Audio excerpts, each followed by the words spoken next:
Before we dive into the protocols of protection, a brief catch-up for those just joining us.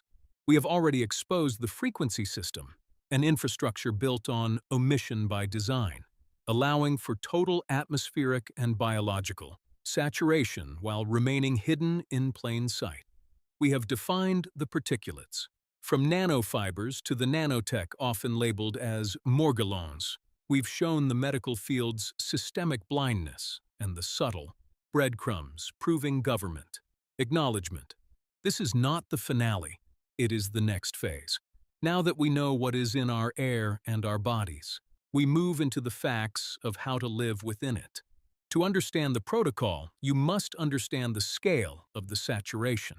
The particulates we have identified range from the visible eyesight level down to near atomic dimensions. This is not just dust, it is an engineered atmospheric substrate. Your skin is not a barrier. The pores on your head and body are high absorption entry points that these particulates easily penetrate. While masks can cut down some volume, the reality is that the smallest, most advanced nanofibers and microchips are designed to bypass standard filtration systems. You are breathing this in. Every mitigation step we discuss is not about total elimination. It is about drastically cutting down the biological loading. You have to change your perspective on these wounds. The medical-industrial complex labels this insanity, but this is the evidence of your immune system functioning at peak efficiency. Your body is fighting an intelligent, engineered saturation internally. Every cell is engaged in detoxification. Your immune system is hunting these foreign bodies, the exact nanofibers and nanotech we have documented, and it is systematically forcing them out through the quickest route possible, your skin. The wound is not a mystery infection. It is the battleground. Think back. Have you ever gotten a simple wooden sliver in your finger? You think you dug it out, but weeks later, the body pushes a small piece that was left behind right out the top. The body knows what is not native to it. This is exactly what is happening here, but on a grand scale. The body pushes the nanotech out, creating a massive, raw opening. But this leads to the next phase of the trap, reseeding. Remember, we already defined the atmospheric saturation. When your body creates these outlets, the saturated external air pushes fresh particulates directly into the raw, open wound. It is a feedback loop of constant contamination and constant fighting. You cannot heal until you control the atmospheric load entering the wound. Saturation isn't just external, it is being ingested. You already know to avoid the obvious. Industrial, highly processed fast foods, but the contamination is systemic. My own testing confirms that even innocent staples, like mainstream yogurt brands, are active carriers. They admit to nanotech is additives.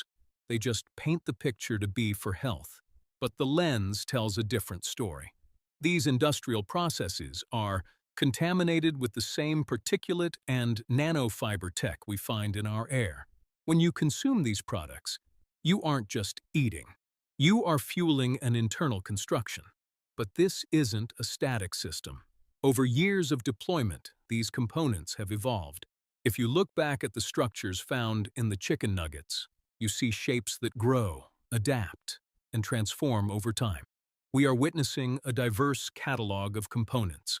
On this channel, I've documented everything from fuzz to complex, insect-like structures that appear to be interacting with organic egg sacs. We know the baseline: graphene, synthetic DNA, organic matter. But look closer. These nanotubes are hollow. Because they are hollow, they become vessels, getting contaminated by secondary elements in the environment, from feces to Lyme disease. At 60x zoom, the geometry shifts. What looks like a fiber suddenly takes on the appearance of lizard or snake-like heads or leeches. This isn't just dust. It is a modular, evolving technology that bypasses the lab and matures inside the host. This multi-level saturation is why the materials you put against your skin matter. This is the fiber war. most natural cotton is the absolute wrong choice. Under the microscope, cotton fibers are textured and porous. They act as a Velcro-like substrate, catching and holding the atmospheric particulates and nanofibers. Once they latch on, they stay. Silk is different. As a continuous, smooth protein filament, its structure offers no anchor points for NanoTech to cling to. While cotton acts as a collector, silk acts as a physical repellent. To understand how to cut down on environmental exposure, we first look at the repellent textiles list. Materials like natural silk and high density. Polyester are significant because of their electrostatic properties. Silk, for instance, naturally carries a charge that can trap or bind charged particles at the nanoscale, preventing them from moving freely through the fabric. Synthetic barriers like nylon and performance. Polyester create what is known as a tortuous path, a dense structural maze that makes mechanical penetration difficult. It is important to recognize these not as fixes, but as a means to limit how much external material is able to hitch a ride on your clothing and enter your personal environment. Conversely, the permeable fabrics list highlights where the risk of reseeding is highest. Standard cotton and linen are highly absorbent and have large gaps between fibers, making them easy targets for environmental particulates to settle into. Even wool, despite its natural oils, often lacks the density to block nanopenetration. When these materials become saturated with environmental contaminants, they can act as a reservoir, reseeding those same particles back into your living space or onto your skin every time they are moved or worn. Recognizing these differences is about exposure reduction. High-energy cleaning methods, like dry brushing or using compressed air on permeable fabrics, should be avoided, as they disperse these particles back into the air. Instead, utilizing damp cleaning techniques helps to safely manage and remove contaminants without recirculating them. By choosing tighter, electrostatic barriers and practicing proper maintenance, the goal is to break the cycle of constant re-exposure and limit the accumulation of environmental nanotechnology in your daily life. We have to be clear, the risk of reseeding is happening whether you are outside or inside.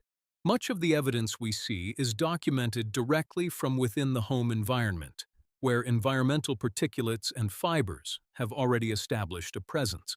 Because traditional medical channels often overlook these factors, we have to recognize the pointers ourselves. This isn't just about what is happening out there. It is about managing the air we breathe and the environments we live in every day. Understanding clothing choices is one of our best tools for cutting down exposure. It is a detail most people don't know about. But a simple hat or shirt needs a lining of a material, like natural silk, to act as a smooth, electrostatic barrier. The front door protocol isn't a total fix, but it is a vital boundary to ensure you aren't bringing even more exterior exposures into a home that is already under pressure. By removing those outer layers at the threshold, you limit the amount of new material that can settle into your carpets and furniture, which reduces the constant cycle of indoor reseeding. Managing environmental particulates in your clothing requires a complete overhaul of how you handle laundry. Most standard detergents and dryer sheets are designed to leave behind waxy, chemical films for scent and softness. But these residues act as a glue that traps nanotechnology and fibers against the fabric. To break this cycle of reseeding, you must change the chemistry of the wash by using mineral buffers like borax or washing soda. These high alkaline agents increase the water's pH to break the mechanical bonds holding environmental fibers to the cloth. Adding distilled white vinegar to the rinse cycle then acts as a natural acid to strip away remaining soap film and release trapped material, so it can be safely flushed away. Finally, replace dryer sheets with wool dryer balls to provide the mechanical force needed to knock surviving fibers loose without introducing new sticky coatings into your home. By following this protocol, you ensure that contaminants are captured in the water and removed rather than being recirculated back into your air and environment.